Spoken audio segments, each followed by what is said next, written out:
Saudações, meu nome é Domingos Quiala, estou cá mais uma vez para falar sobre um tema muito pertinente, questões essas que têm surgido no dia a dia dos nossos contribuintes, no dia a dia das nossas empresas, de discussões acadêmicas, entre outras. Quem efetivamente deve liquidar de forma provisória o imposto industrial? Para a melhor resposta dessa questão, é preciso recuar no tempo. Há 10 anos, na lei de aprovação do Código de Imposto Industrial, que é a lei 19/1422 de outubro, ela apresentava dois grupos de tributação, o grupo A e o grupo B. O grupo A eram aqueles que liquidavam de forma provisória o imposto industrial até o final do mês de agosto, e o grupo B eram aqueles que liquidavam de forma provisória o imposto industrial no final de julho. Ou seja, os dois grupos tinham a obrigatoriedade de liquidar de forma provisória o imposto industrial, ATT, e as prestações de serviços não sujeitos à retenção na fonte também serviam como matéria coletável para a liquidação provisória do imposto industrial.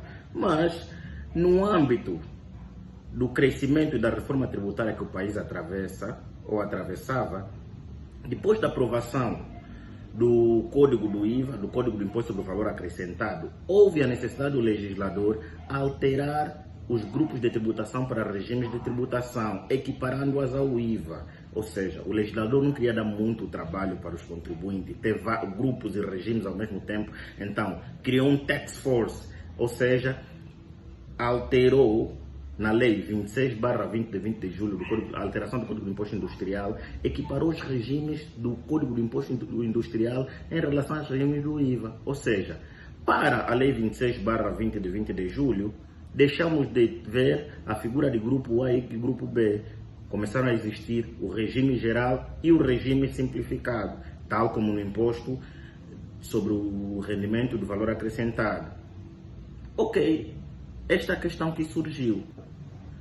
No âmbito da reforma tributária que o país atravessava, houve a necessidade do legislador de equiparar os regimes em sede do IVA com os regimes em sede do imposto industrial.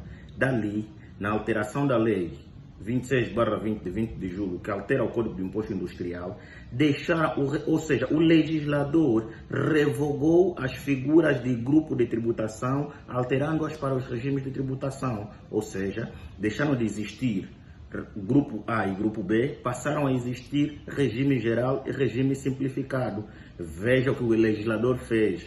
O legislador excluiu os limites de caracterização de cada grupo. Ou seja, se pegarmos o Código do Imposto Industrial, nos primeiros artigos, veremos efetivamente que os contribuintes do grupo B, ou seja, do grupo A, eram aqueles contribuintes que tinham um volume de faturação igual ou superior a 500 milhões de kwanza e um capital igual ou superior a 2 milhões de kwanza. O legislador revogou efetivamente este artigo e revogou efetivamente o artigo de caracterização do grupo B.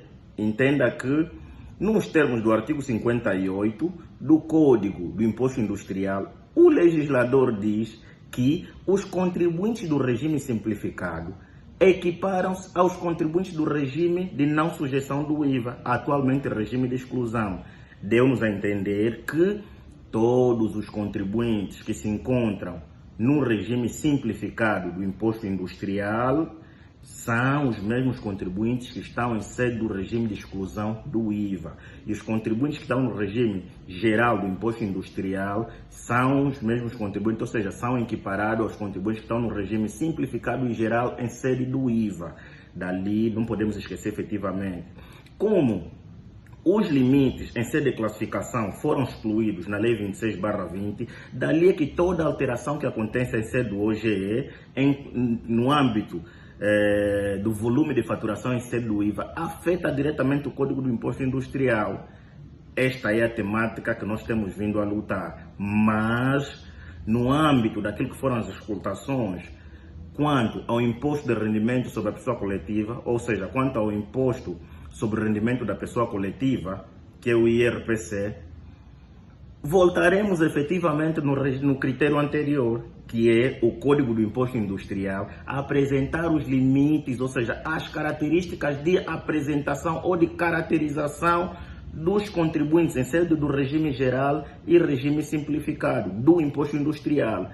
perdendo acesso à dependência direta do código do IVA. É uma novidade muito boa que aprenderemos em sede do IRPC. Grato por terem estado aqui conosco. Dá um like, um joinha na nossa matéria para que possamos ter motivação de voltarmos no dia, explicarmos efetivamente como é que funciona o nosso sistema jurídico angolano ou jurídico fiscal angolano. Um beijo para todos.